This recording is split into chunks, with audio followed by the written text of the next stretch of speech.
अस्सलामु अलैकुम वरहमतुल्लाहि वबरकातुहू। या अय्युहल्लज़ीना आमनू अनफ़िक़ू मिम्मा रज़क़नाकुम मिन क़ब्लि अन यातिय यौमुन ला बैउन फ़ीहि वला ख़ुल्लत वला शफ़ाअह वल काफ़िरीन हुमुज़ ज़ालिमून। आयत गुज़री है मेरी नज़र से। मैं आप सोच रहे होंगे कि क्या खर्च करने पे ही आयतें आ रही हैं। मैं जिस टॉपिक से गुज़र रही हूँ उसमें ये आयतें आ रही हैं और मैं ये आयतें आपके सामने लाना चाह रही हूँ। और मुख्तलिफ मेरे कुछ मेहरबान मुझे ये कह रहे हैं कि कुछ ऐसे टॉपिक पे बोला करें। कुछ डेज़ होते हैं, जैसे कल हज़रत अली का डे था, फिर जुम्मा मुबारक था। मैं कहती हूँ कि ऐसे टॉपिक पे बोलने के लिए मेरे सीनियर हजरात काफ़ी हैं। मैं तो बस एक छोटी सी कोशिश कर रही हूँ। जो चीज़ मेरे सामने आती है, गुज़र रही होती है, मैं जिसको समझती हूँ कि उसको पब्लिक के सामने डिफ़ाइन करना चाहिए, अपने टूटे फूटे अल्फाज में डिफ़ाइन कर लेती हूँ। और अभी इतनी बढ़िया कोई मेरे पास नॉलेज इल्म भी नहीं है कि मैं उस तरह बोलना शुरू कर दूँ। बड़ा टाइम भी शार्ट होता है मेरा, 10 मिनट टाइम। 10 मिनट में जो मैं कह सकती हूँ वो मैं आपके सामने लाती हूँ, कोशिश कर रही हूँ। अच्छा, रमज़ान में मैंने पहले भी बताया कि जैसे अल्लाह तबारक व तआला ने हर एक चीज़ का अजर डबल ट्रिपल दुगना चुगना रख लिया है। 7 गुना 700 गुना इला आखिर तक बढ़ा देता है अल्लाह ताला, मौका माल की मुनासबत से या हालात की मुनासबत से। तो वहाँ खर्च करने का भी अल्लाह तबारक व तआला ने काफ़ी ज़्यादा अजर रखा और 700 गुना तक बढ़ा दिया और इससे भी ज़्यादा। तो मैं कोशिश कर रही होती हूँ कि मेरे सामने अगर इस तरह की कोई आयत आ जाए जो मुझे उस वक्त अट्रैक्ट कर दे एकदम, तो वो मैं आपके सामने बयान कर देती हूँ। तो यहाँ अल्लाह तबारक व तआला, चूँकि सूरह बकरा हमने शुरू की हुई है, ख़त्म होने वाली है। सीधा सूरह बकरा के मसाइल मैंने आपके सामने, एक बड़ा टॉपिक रह गया सूरह बकरा का, तलाक़ का। वो काफ़ी तफसील तलब है, वो काफ़ी डिटेल चाहिए उसमें। तो कभी मैं आपके सामने पूरे टॉपिक के तौर पे ज़्यादा टाइम के साथ बयान करूँगी इंशाल्लाह। और यहाँ मैंने कहा कि अल्लाह फरमाते हैं कि या अय्युहल्लज़ीना आमनू अनफ़िक़ू मिम्मा रज़क़नाकुम मिन क़ब्लि अन यातिय यौमुन ला बैउन फ़ीहि वला ख़ुल्लत वला शफ़ाअत वल काफ़िरून हुमुज़ ज़ालिमून। कि ऐ ईमान वालो, अल्लाह के दिए हुए रिज़्क़ में से खर्च करो। वो उसमें से जो रज़क़ना, जो हमने तुम्हें दिया, उसमें से खर्च करो। उससे पहले कि ऐसा दिन आ जाए जिस दिन ना खुल्ला कोई दोस्ती चलेगी, ना सिफारिश चलेगी, ना कोई ला बैउन, ना कोई तजारत चलेगी, ना दोस्ती चलेगी काम आएगी, और ना सिफारिश काम आएगी। और जिसने इस हुक्म से इनकार, अब काफ़र का पहले भी मैं मतलब बता चुकी हूँ कि काफ़र का जो हम मतलब समझते हैं कि अल्लाह के दीन का इनकार करना, हर जगह उसी तरह मतलब नहीं आता। अरबी में काफ़र का मतलब यही होता है कि जो किसी बात से उस वक्त इनकार कर दे। तो जिस बात को हम सुन रहे हैं, जिस हुक्म को सुन रहे हैं, उससे उस वक्त इनकार कर देना, वो उसका कुफ्र कहलाता है। तो फरमाया कि ईमान वालों, उस वक्त से पहले अल्लाह की राह में खर्च करो जो हमने तुम्हें दिया। जिस दिन कोई दोस्ती, कोई सिफारिश, कोई तजारत नहीं चलेगी, वो क़यामत का दिन है। और वो दिन है जिस क़यामत के दिन के हट के भी कोई दिन आ जाते हैं हम पे। वो दिन है जिस दिन इंसान की मौत का वक्त आ जाता है, उसको भी वही दिन कहते हैं। उसमें ना सिफारिश चलती है, ना दोस्ती चलती है, ना तजारत चलती है, बस अमाल और अमाल ही काम आते हैं। अल्लाह की राह में खर्च करो। और ये जो मौका है जो हमारे पास अभी जा रहा है, ये डबल ट्रिपल बल्कि उससे भी ज़्यादा है, स्वाब कहीं 100 गुना से बढ़ा देने वाला अजर इसमें आता है। कि एक तो रमज़ान का महीना है, रमज़ान में अल्लाह ताला हर नेकी का अजर 700 गुना तक से भी बढ़ा देते हैं। और दूसरा ये है कि कोरोना की वजह से कुछ सफ़ेदपोश लोग हम मुश्किल में पड़ गए लोग, तो उनके लिए भी रास्ता निकालना है, तो उनके लिए खर्च करो। और ये बचा के मत रखो। क़यामत के अल्लाह फरमाता है कि उसमें ऐसा दिन आ जाएगा जिस दिन तुम्हारी तजारत तुम्हारे काम नहीं आएगी, और ना कोई लेन देन माल दौलत काम आएगा, वला खुल्ला, और ना कोई दोस्ती काम आएगी, वला शफा सिफारिश भी काम नहीं आएगी। और जिसने इस हुक्म से, यहाँ अगर काफिरीना ज़ालिमून का लफ्ज़ इस्तेमाल किया गया इस आयत में, तो वो काफ़र मराद नहीं है जो अल्लाह के दिन से इनकार कर रहे हैं। वहाँ ये काफ़र मराद हैं जो इस हुक्म को सुन के इग्नोर करते हैं, या फिर नहीं अमल करते, या फिर वो कह देते हैं कि हमारे पास है ही नहीं तो हम किधर से खर्च करें। दुनिया को तो वो ये बता देते हैं रो धो के, लेकिन अल्लाह फरमाता है कि मेरे सामने किसी चीज़ का चूँकि पर्दा नहीं है इसलिए खर्च करें। दूसरी जगह अल्लाह फरमाता है कि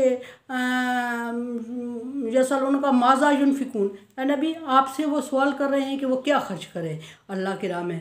तो कुलिल अफ़्वा, आप कह दें कि अपनी ज़रूरत से जो ज़्यादा हो वो खर्च कर दो।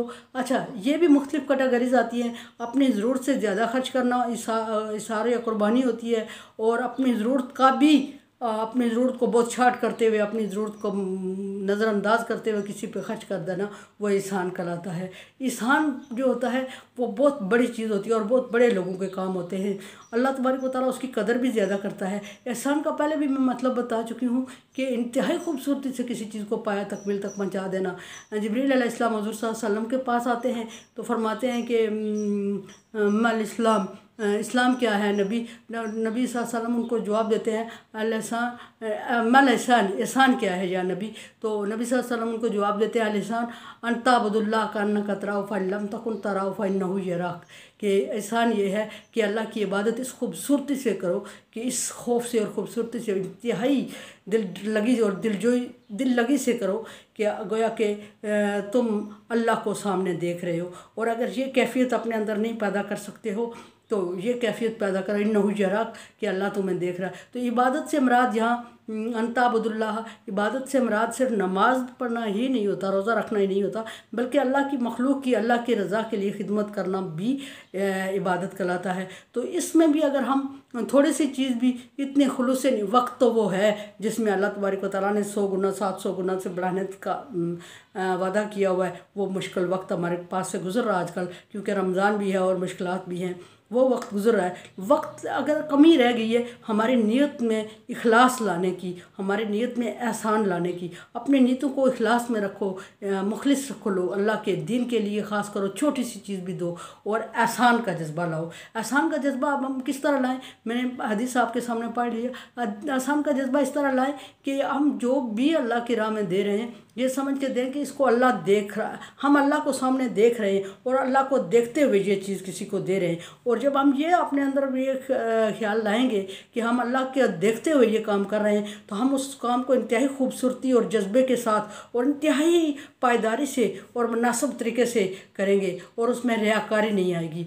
और अगर ये कैफियत नहीं ला सकते तो कम से कम हम ये कैफियत लाएँ इशार करते वक्त, कुर्बानी करते वक्त, देते वक्त, कि अल्लाह हमें देख रहा है। अगर ये कैफियत हम ले आएंगे तो फिर भी हम हमारे अंदर से, हमारे ख्याल से रियाकारी का जज्बा ख़त्म हो जाएगा और हम उसको खुलूस के साथ सिर्फ़ अल्लाह के रज़ा के लिए। आजकल ये देखा जा रहा है कि डोनेशन दी जा रही है और वो मुस्तहिक लोगों तक नहीं पहुंच रही है। मुस्तहिक बेचारा घर बैठा हुआ भूख बर्दाश्त कर रहा होता है, लेकिन वो मीडिया के सामने आके अपनी पिक्चर नहीं बनवा रहा है और डोनेशन दी नहीं जा रही है जब तक पिक्चर्स न बने। तो कोशिश करें कि उन लोगों में शामिल हो जाएं जो रियाज से मुबर्रा हूँ और रियाकारी से हट के अगर थोड़ी बहुत किसी की मदद करते हो इंतहाई खलूस से, तो वो कहीं जगह पे ये मीडिया सर्विस ये जो काम कर रही है ये भी ठीक है कि लोगों में एक तहरीक पैदा होती है नकी की, जज्बे की। लेकिन इसमें चूँकि सफ़ेद पोश तबका सामने नहीं आ रहा है और उसको कोई फ़ायदा नहीं हो रहा है, क्योंकि सफ़ेद पोश कल देने के काबिल थे और कल देने के काबिल होंगे, और आज अगर उन पर मुश्किल वक्त आ गया तो वो मीडिया के सामने अपनी वीडियो फ़ोटो बनवा के चीज़ रिसीव नहीं करेंगी। तो कोशिश करें कि ऐसे जगहों पे कुछ ऐसे माहौल भी बनाएं। ठीक है, एक बात ये भी ठीक है कि मैंने जैसे अर्ज़ किया कि मीडिया का जो फ़ोटो सेशन होता है वो भी बहुत लोगों में देने की या कुर्बानी या सदक़े या खैरात की या डोनेट करने की तहरीक भी पैदा करती है, उससे भी इनकार नहीं किया जा सकता। लेकिन कुछ लोग ऐसे हैं जो फिर भी इस चीज़ को अवॉइड कर रहे हैं। सो वो भूखे नहीं मरने चाहिए, उनको मुश्किलात उनकी बढ़नी नहीं चाहिए, बल्कि उनके लिए आसानी करें और उनको ऐसे दें कि मीडिया सेशन नहीं दे रहे हम, अल्लाह हमें देख रहा है। वो मीडिया सेशन वो हस्ती हमें देख रही है जो क़यामत के दिन बहुत बड़ा अजर देने वाली है और बहुत लोगों के सामने हमें प्रोमिनेंट करेगी, और वो अजर, वो हिसाब हमें, वो जज़ा देगी कि जिसका हम तसव्वुर भी नहीं कर सकते। तो फरमाया कि अल्लाह की राह में दो, कब इससे पहले कि वो वक्त आ जाए कि ना तुम्हारी कोई काम, कोई तजारत, कोई दोस्ती यारी, कोई लेन देन, कुछ कोई काम नहीं आएगा और सिर्फ अल्लाह ही अल्लाह होगा और जो अल्लाह की मखलूक को आज दिया हुआ है वही काम आएगा। सो कोशिश करें कि सफ़ेद पोश तबके को उस तरह दें कि दाएं हाथ को दें और बाएं हाथ को ख़बर ना हो। ऐसे देने की कोशिश करें। कुछ लोगों के सामने मुश्किलात हैं, हो सकता है कल वो हमारे काम आने के काबिल हों। आज हम थोड़ा सा उनके काम आ रहे हैं, कल वो आप हमारे ज़्यादा काम आए। और हो सकता है क्या, बल्कि मैंने कल भी अर्ज़ की थी कि ये कर्ज़ हसना है, इसको अल्लाह ताला कहीं 100 गुना बढ़ा के, अल्लाह ताला ने आखिरत का कहाँ टाइम रखा है, अल्लाह ताला दुनिया में ही वापस कर देते हैं, बशर्ते कि हमारे ईमान पुख्ता और मजबूत होने चाहिए। तो जो छोटी छोटी आयत मेरे सामने आ रही है मैं उस पर बोल रही हूँ मुकम्मल की मुनासबत से। अगर आप मेरे लिए भी दुआ करें और कोरोना वायरस से बचने के लिए जितने आपके पास एहतमाम हैं, बचने के लिए जितने रिसोर्सेज हैं वो इख्तियार करें और क्वारंटेन हो जाए। और बाकी अगर कुछ भी नहीं है तो साबुन तो बार बार यूज़ कर ही रहे होंगे और ख़ुसूसन ये दूरी रखें।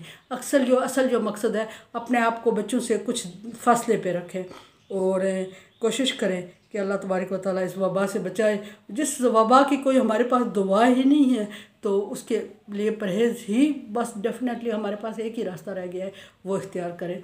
और बच्चों को बाहर जानवरों के साथ या इधर उधर इन चीज़ों के साथ टाइम गुजारने से बच्चों को बचाएं ताकि बच्चे महफूज रहें। आज की दूरी, आज की एहतियात कल की नज़दीकी है, कल की आसानी है। मेरे लिए भी दुआ करें। ला खौफुन अलैहिम वला हुम यहज़नून।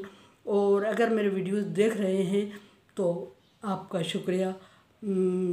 फीडबैक ज़रूर दें, like dislike as you like. अल्लाह हाफिज़।